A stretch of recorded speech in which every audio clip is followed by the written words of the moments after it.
Ще ви покажа как се правят мечове, лъкове и такива неща. Ето сега, ето ви меч дървен. Сега взимаме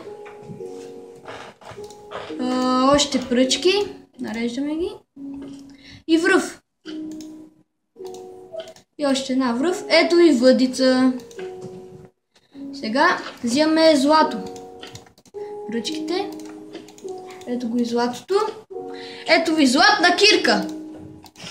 Сега взимаме още пръчки. И златото. Ето ви златна лопата. Сега взимаме пак пръчки. Злато. Ето ви златна мотика. Сега взимаме пак пръчките. Злато. Ето ви златна брадва. Сега взимаме пак пръчките. Така. Поставяме ги. Добре. Чекайте, нещо ще се обърка тук. Добре.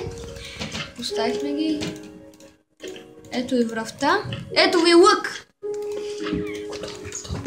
Това беше всичко от нас, приятели.